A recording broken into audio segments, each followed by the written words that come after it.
Obrigada por estar comigo hoje no Desfrutando a Vida Diária e espero que você goste do ensinamento e não apenas que goste, mas que isso faça uma diferença positiva em sua vida. Eu estou falando sobre determinação. Começamos a falar ontem sobre estar determinado a manter uma boa atitude, não importa o que esteja acontecendo. E hoje nós vamos falar sobre estar determinado a não ficar ansioso e chateado toda vez que você tiver um problema, porque você não pode resolver seus problemas mesmo, somente Deus pode.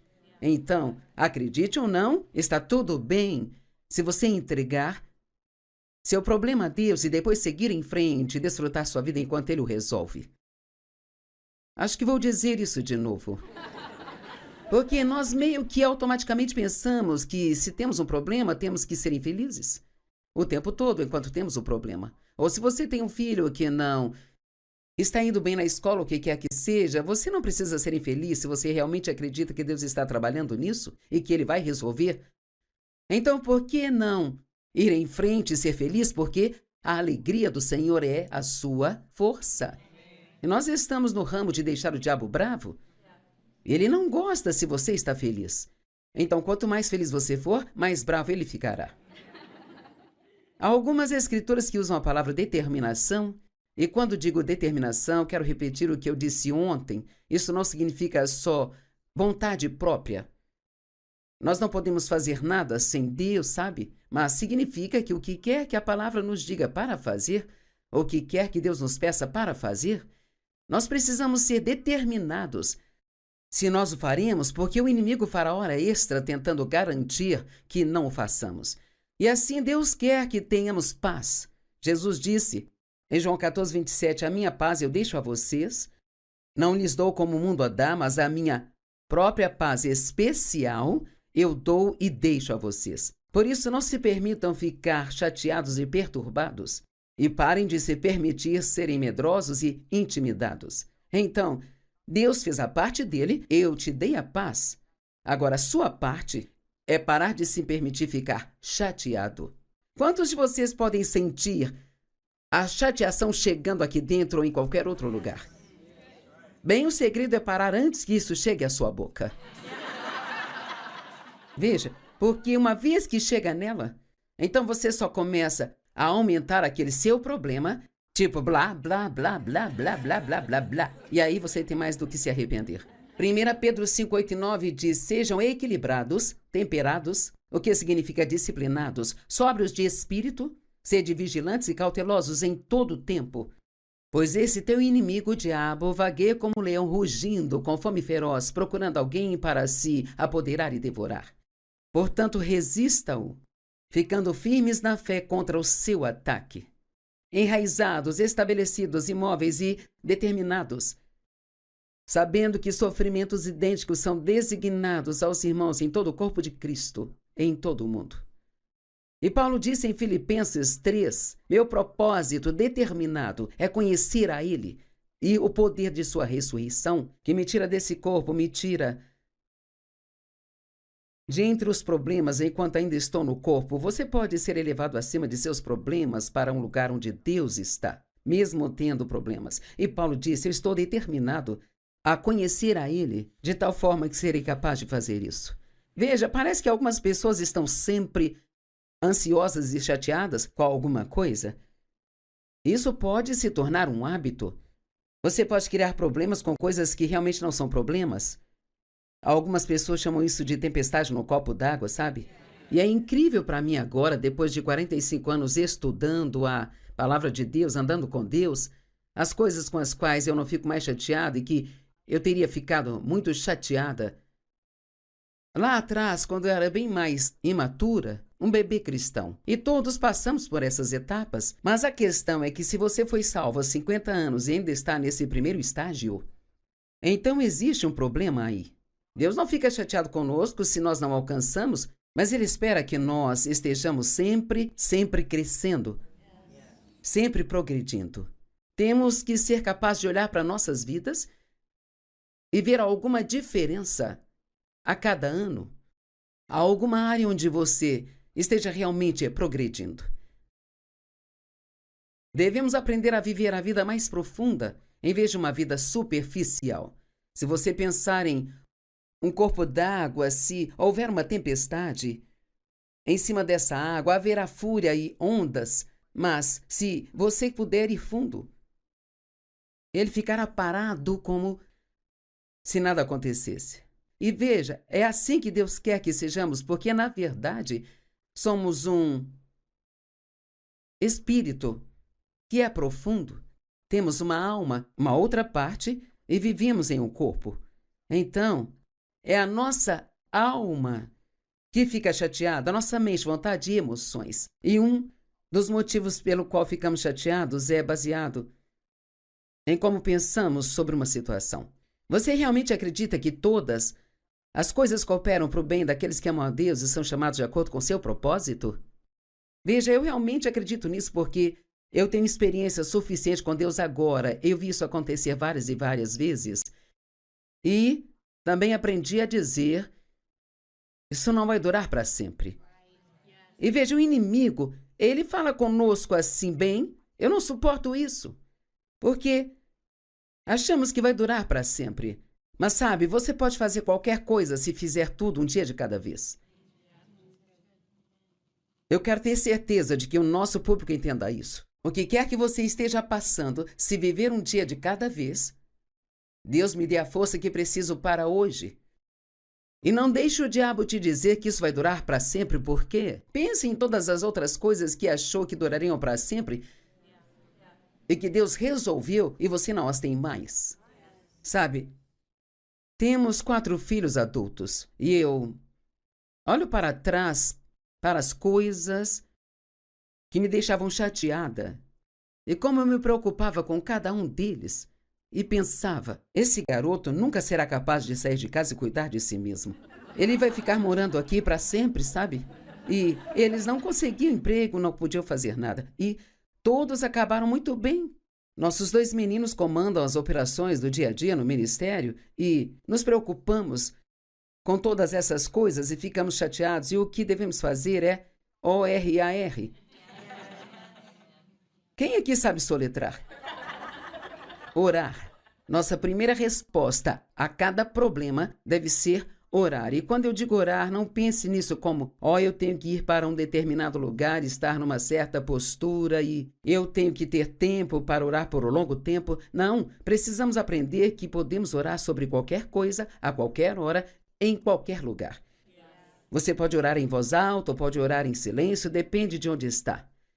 Então, temos que aprender que o mundo não vai mudar, sabe? Na verdade, ele só vai piorar.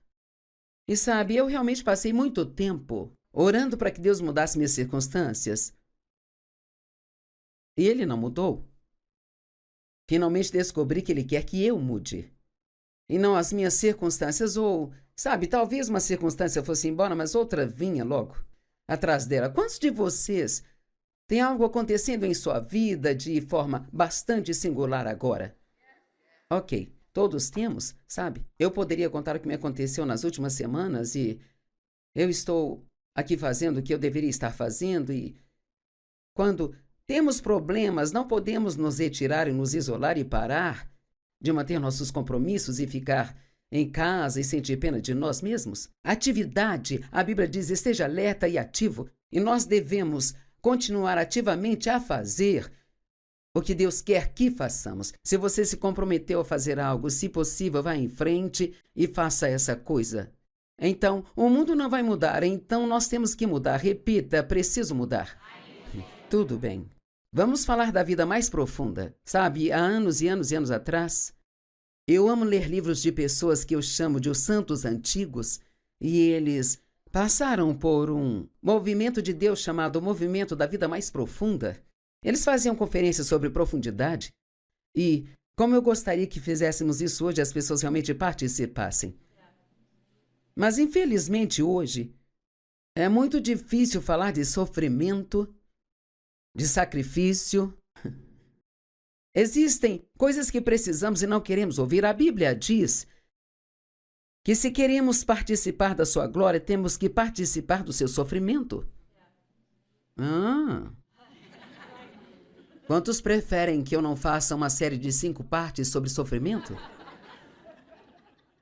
Eu amo essas escrituras em Lucas 5, 1 a 8, e eu as uso com frequência e elas realmente me ensinam muito, sabe? Agora, ocorreu que enquanto o povo pressionava Jesus para ouvir a mensagem de Deus, ele estava parado ao lado do lago de Genezaré, o mar da Galileia, e viu 2 barcos à beira do lago, mas os pescadores tinham descido deles e estavam lavando as suas redes. E entrando em um dos barcos, aquele que pertencia a Simão Pedro, pediu-lhe que se afastasse um pouco da costa. E então ele se sentou e continuou a ensinar a multidão de pessoas do barco. Não sei se você sabe, mas quando você fala através da água, isso amplifica a sua voz. Não existia microfone, por isso ele pediu que se afastassem de onde ele estava. Então, quando ele parou de falar, ele disse a Pedro: "Vá para as águas mais profundas e jogue suas redes para a pesca." Agora ouça o que Pedro disse: "Mestre, nós trabalhamos a noite toda, exaustivamente, e não pegamos nada em nossas redes. Agora, vamos pensar em como estavam se sentindo. Sem dormir, acordados a noite toda, pescando a noite toda, sem pegar nada. Quantos sabem que estão pescando, por assim dizer, na vida? Ou digamos que você tem feito a coisa certa há muito tempo e ainda não teve uma vitória. Fica meio difícil, não é? Você precisa de um refresco, precisa de um pouco de incentivo. A Bíblia diz que Deus nunca permitirá vir sobre nós mais do que podemos suportar. Mas em cada tentação, Ele sempre proverá para nós uma saída. Ele provê. Então, Pedro contou a Jesus como se sentia. Ele disse: "Olha, estamos cansados, exaustos, e aquelas redes não eram fáceis de lavar e de limpar e depois guardar, sabe?" Ele disse: "Nós não pegamos nada, mas sob a tua palavra eu vou jogar as redes novamente." Eu amo isso. Então, o que ele estava dizendo? Eu não acho que isso vai funcionar. Eu não tenho vontade de fazer isso. Eu não quero fazê-lo. Isso era a alma dele. Mas porque você me disse para fazer, eu vou fazê-lo. Agora, o que você acha que aconteceria no mundo se todo mundo que se diz cristão começasse a ler o livro, a Bíblia, e fizesse o que ela diz? Uau! Sim? Sabe, e é realmente disso que se trata? Tudo aquilo que a Bíblia diz é para nós. Mesmo as coisas difíceis de fazer, Deus não quer tornar as coisas difíceis para nós. Ele quer nos fazer livres. E você não pode fugir das coisas difíceis. Se fugir, elas vão estar sempre lá, perseguindo você. Qualquer coisa da qual você fugir continuará te perseguindo. Mas então, se você as enfrentar, você as vencerá. Você pode dominar isso? Você não pode se livrar do medo fugindo dele. Tem que enfrentá-lo. Essa é a única maneira de livrar-se dele. E então, eles fizeram o que ele disse, e quando fizeram isso, capturaram um grande número de peixes. E suas redes estavam a ponto de estourar. Quando Jesus diz uma pesca, ele quer dizer uma pesca. Quantos estão prontos para pescar uma série de bênçãos em sua vida? Amém? Eu amo isso. Então eles sinalizaram para seus parceiros nos outros barcos para vir ajudá-los, e eles vieram e eles encheram os outros 2 barcos, de modo que começaram a afundar. E o que eu amo nisso é que, se nós fizermos o que Deus nos diz para fazer, nós não somente teremos mais do que precisamos, como teremos tanto que seremos capazes de abençoar todas as outras pessoas que estão à nossa volta. Eu amo isso. Nós não devemos querer bênção somente para nós, mas devemos querer bênção para as outras pessoas, porque aí vem a verdadeira alegria em sua vida, quando você é capaz de abençoar outras pessoas.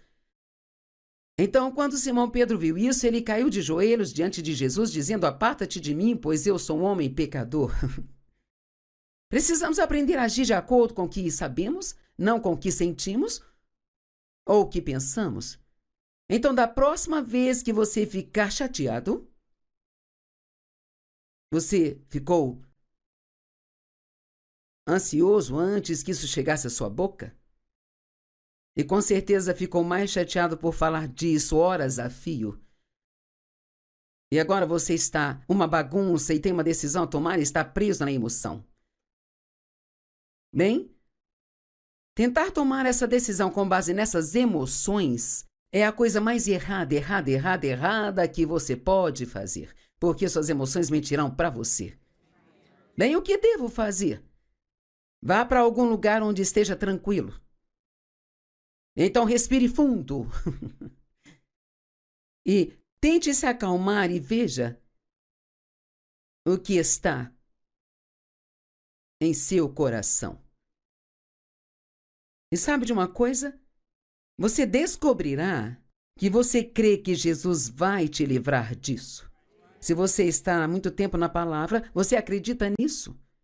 No seu espírito você sabe, porque ele enche nosso espírito com muitas coisas boas, mas é por isso que nossa mente tem que ser renovada. A Bíblia diz em Romanos 12 que a menos que renovemos nossa mente de acordo com a palavra, nós nunca realmente experimentaremos o bom plano que Deus tem para nossas vidas. E não é tão interessante que Deus tem um bom plano para as nossas vidas? Mas o nosso pensamento errado pode nos impedir de realmente experimentar esse plano. E eu me lembro de todos os anos em que eu não fazia ideia de que os meus pensamentos ou as minhas palavras faziam alguma diferença na minha vida. Eu não estava sendo ensinada sobre essas coisas na igreja. Eu era ensinada sobre doutrinas, o que é importante, mas precisamos aprender a viver.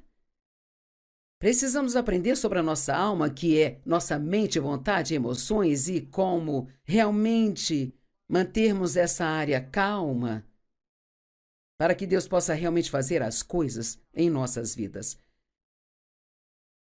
Agir com base no que sabemos, não no que pensamos ou sentimos. E você sabe muito mais do que imagina. Você só deixa sua alma tomar conta. É por isso que temos que aprender a viver profundamente. A vida mais profunda se manifesta no fruto da estabilidade. Quanto mais espiritualmente maduros somos, mais estáveis nós seremos. A Bíblia diz: sejam profundamente enraizados no amor. No amor de Jesus. E não apenas dizer Jesus me ama nos dias bons. Não. Quantos de vocês aqui já disseram quando você teve problemas? Bem, Jesus, você não me ama, eu acho que você não me ama, Jesus. Eu dizia isso quando eu era uma jovem cristã. Bem, você não me ama, Jesus, você não me ama. Eu jamais diria isso hoje.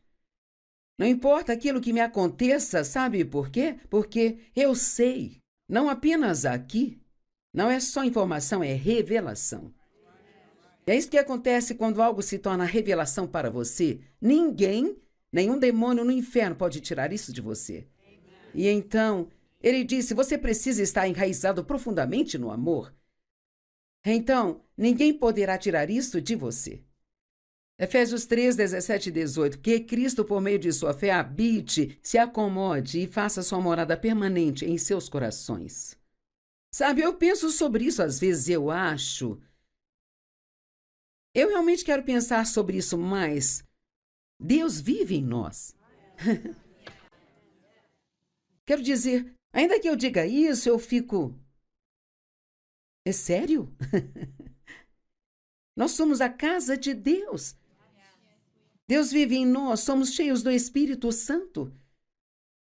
E a conclusão disso é que você tem o que é preciso para enfrentar qualquer situação que venha. Você só precisa se lembrar de quem você é em Cristo.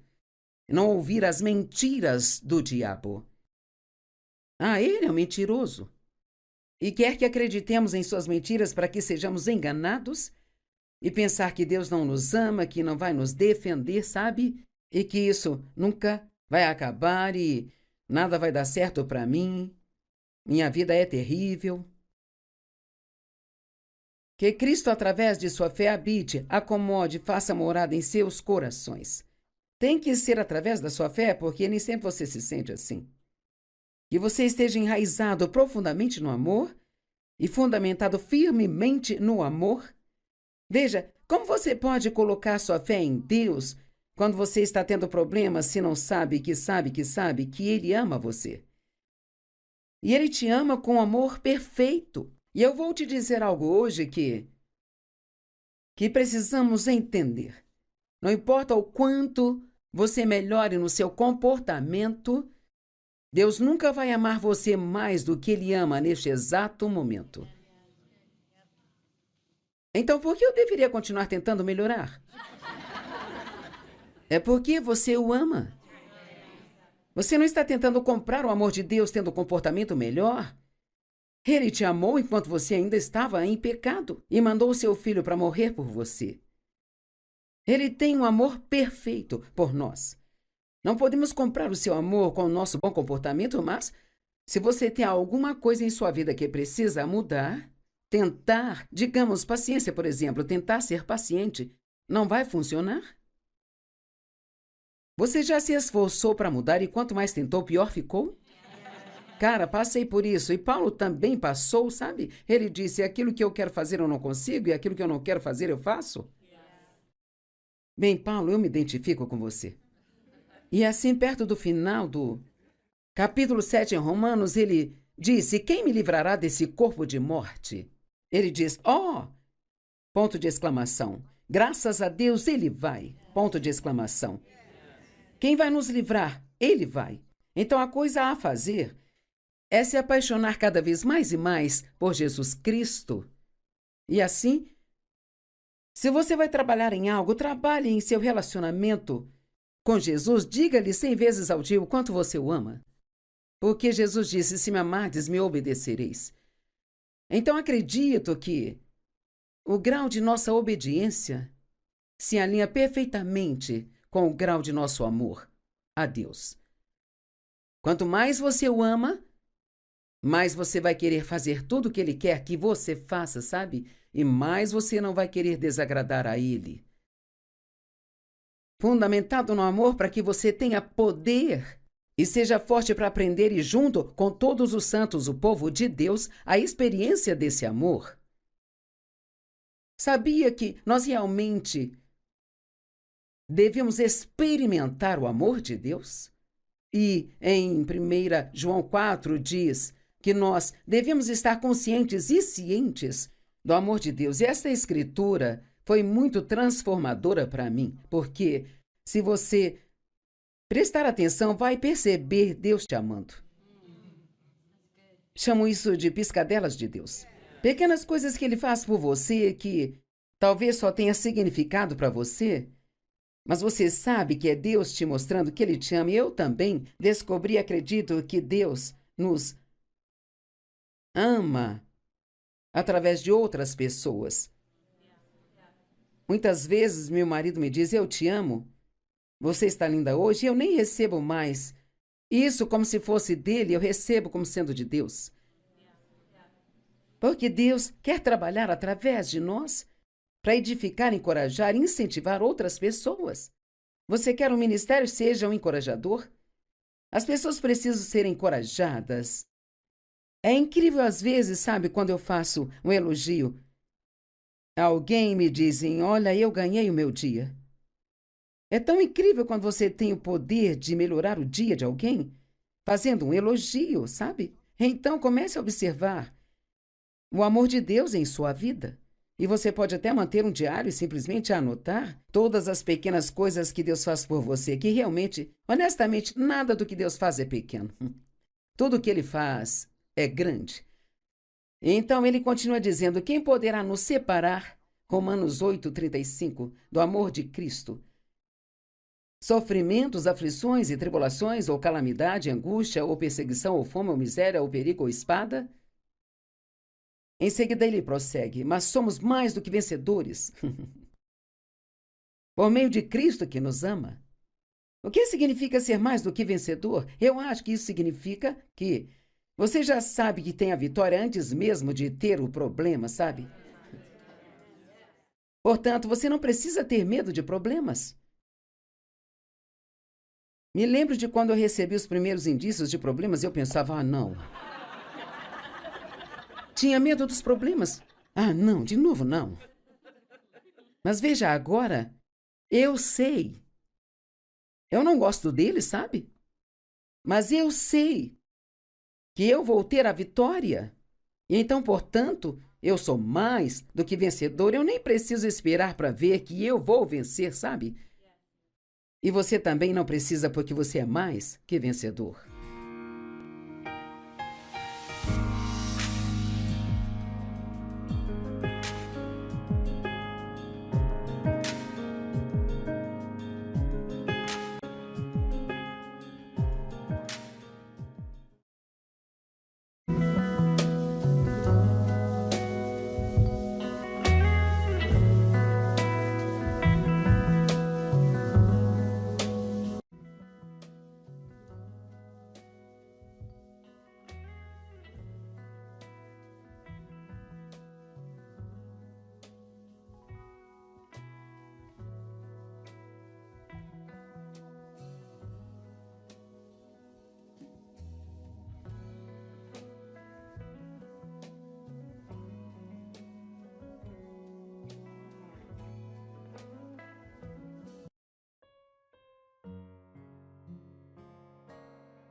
O que significa ser mais do que vencedor? Eu acho que isso significa que você já sabe que tem a vitória antes mesmo de ter o problema, sabe?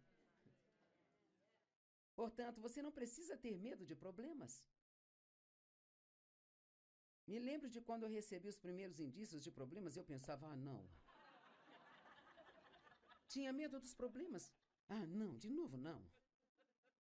Mas veja, agora eu sei. Eu não gosto dele, sabe?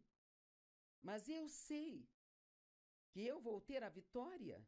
E então, portanto, eu sou mais do que vencedor. Eu nem preciso esperar para ver que eu vou vencer, sabe? E você também não precisa, porque você é mais que vencedor.